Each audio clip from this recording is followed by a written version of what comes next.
Hitting America in a very ugly way. Some residents in California's Silicon Valley on edge this week after threatening graffiti was spray painted on several homes and a car like these, bashing the so-called 1%.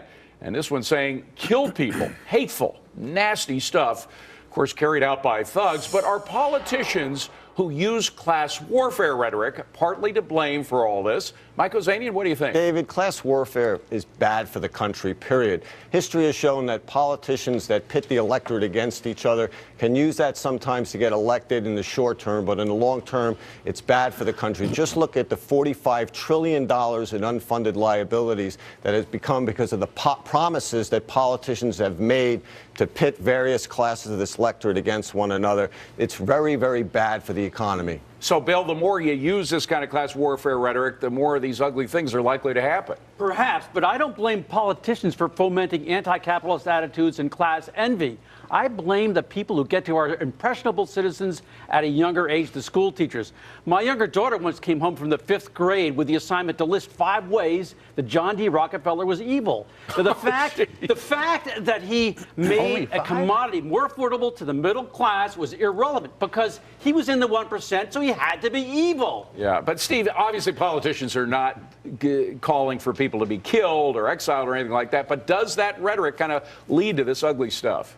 Yes, it does, and especially when you target individuals or target groups like the Tea Parties and then ignore other groups. And the real scandal here, David, is why the mainstream media hasn't been all over this and create a culture where you police these people. You step over the line, you're going to get called for it. Instead, the president, community organizer, leads the charge. He knows nothing but conflict. Well, Rich Karlgaard, I think it's going to be a cold day in hell when the media starts coming in to try to help in this situation. But do politicians bear some of the blame?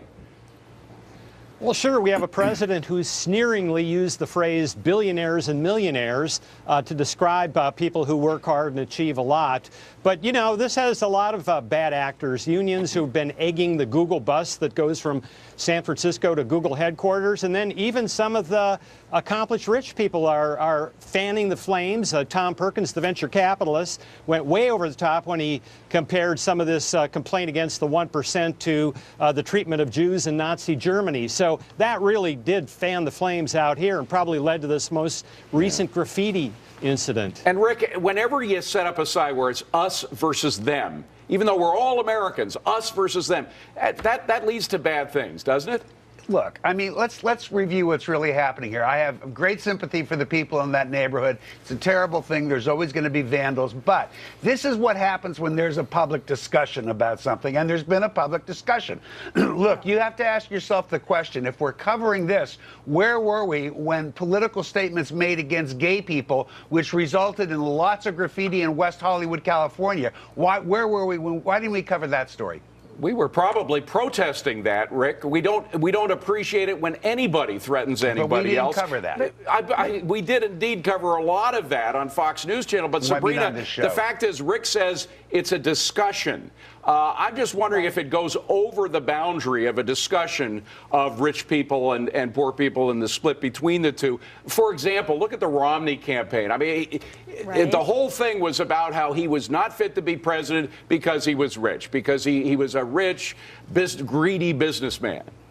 That's right. And one of the most disheartening parts of the Democratic Party today is that they do pit Americans against each other, women against men, wealthy against poor, young against old. And I think that one of the things, if we want to have a larger conversation, is to talk about what is bigotry. Bigotry is not simply contained to mean, discriminating against someone for their race or their religion or their sexual orientation. It's literally the discrimination against any group. And in this case, Democrats and progressive groups have really targeted those who have worked hard and who have been successful. And I just got a tweet right before we taped this show about from one of our followers who showed me a white privilege conference. These were academics who are pushing back against anything that sets white people apart, and they're pointing to wealth. Mike, the fact is, it's when you blame any group for all your problems. I mean, that's what all of the dictators over history have done. We don't want to slide into that here. No, and as to the economics of this, again, What really bothers me about this is when you look at the rich in the top 1%, well, look at who's gotten enormously wealthy lately. You look at the founders of Twitter, LinkedIn, Facebook. These are all people that are leading this country's technological change, the global technological change. They're in the 1%, but they're also the job creators out there. We want more of these types of people, David, not less. Absolutely. Coming up, as son of